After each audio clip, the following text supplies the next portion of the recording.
Thank you for watching this video. I do really wish that I could have done this in person. Our faculty do so much for the department, for the institution, for our students. And this is a moment where I can stand up here and say nice things about them. Unfortunately, I can't do it in person because of our moment in history. So I'm going to do this as a video and post it publicly on YouTube so anybody in the world can watch it.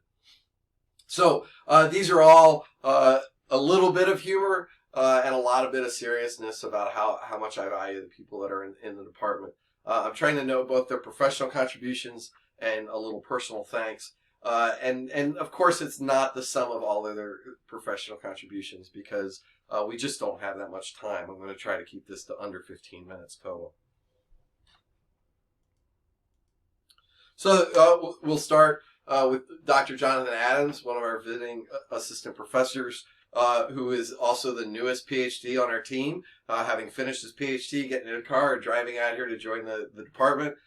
He's also a karaoke star, if you didn't know that. I look forward to when the pandemic breaks and we can all go out and play again to hear him do that.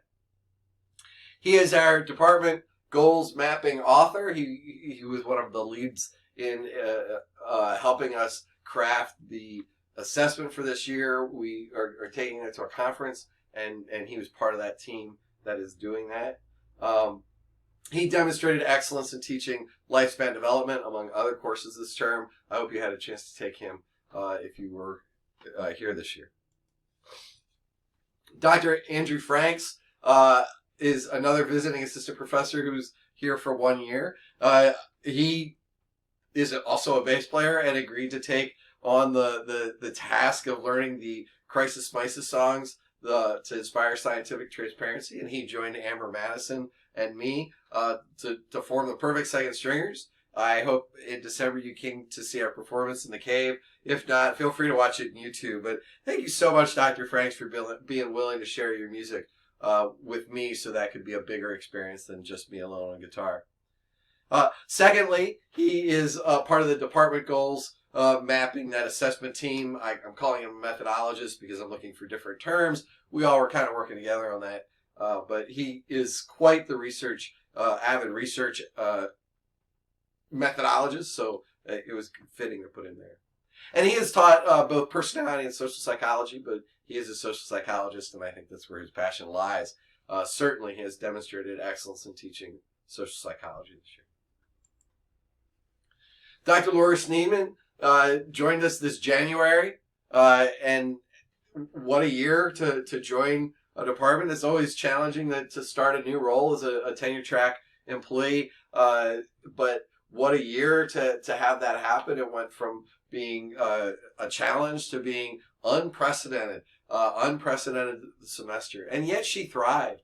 The department has really grown as a result of her joining us, and there's always an unknown when you get somebody new, and then to have that person be as wonderful as Dr. Sneedman has been, even under these challenging times. I just want to thank her for that.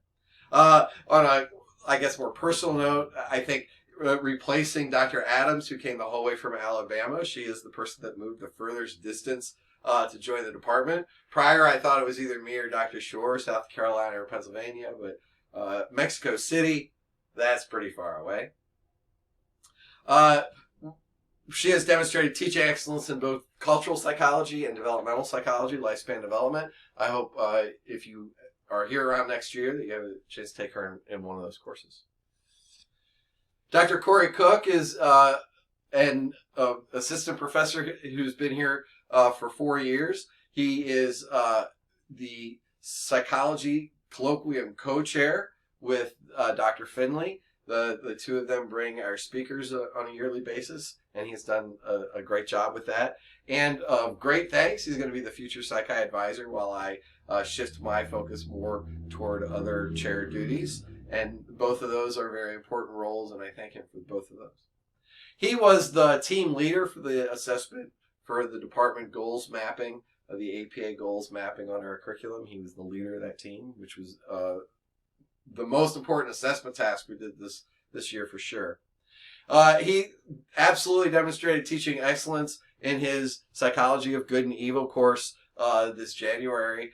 We saw a whole bunch of capstones and other projects emerge as a result of that because students loved it so much.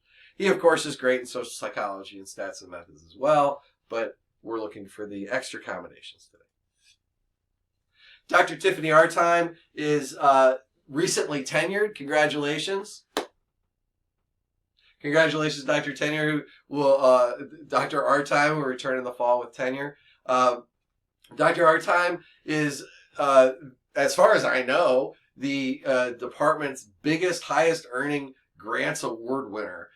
What I mean by that is that some of us have received grants before, but she received a very large one for psychology standards from a national organization.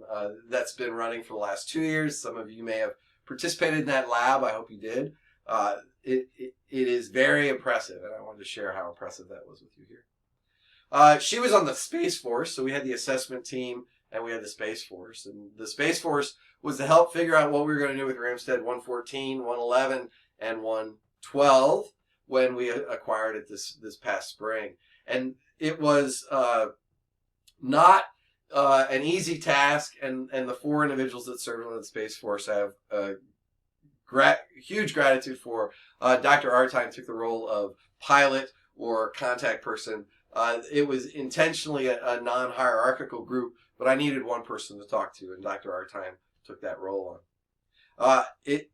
My funny note about that, they disbanded themselves 3 times, continuing to tell me that I didn't need them and that I needed the whole department, but I did keep coming back to them over and over again. So I hope I might, in fact, come to them again in the future.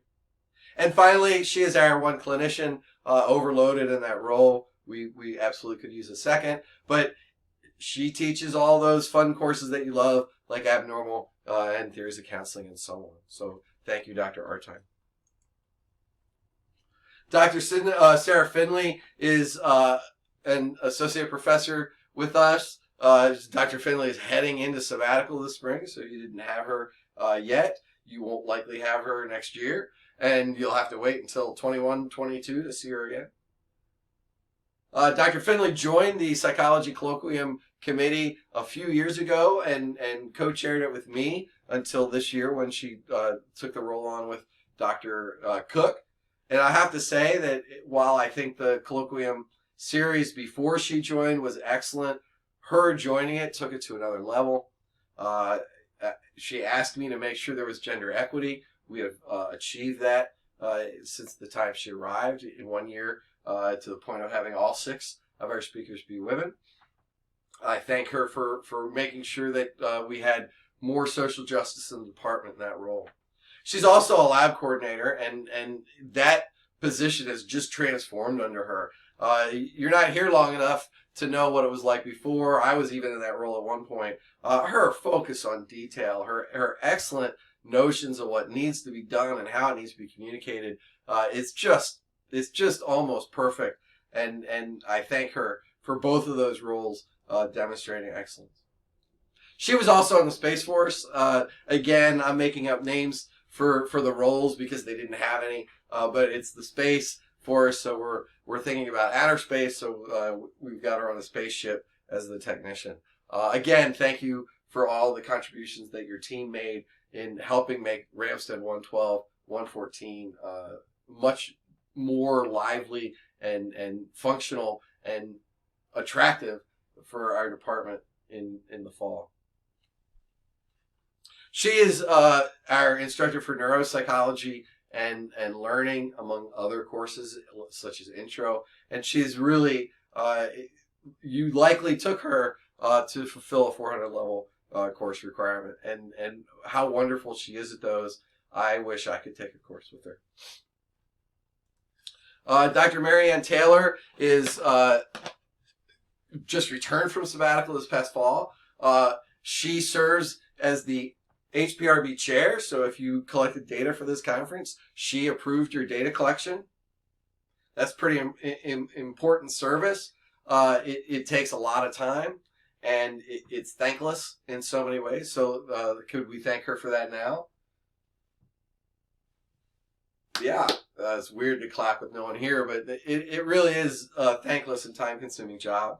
And this is not without all the other aspects of service that she does, either to PLU or to the department.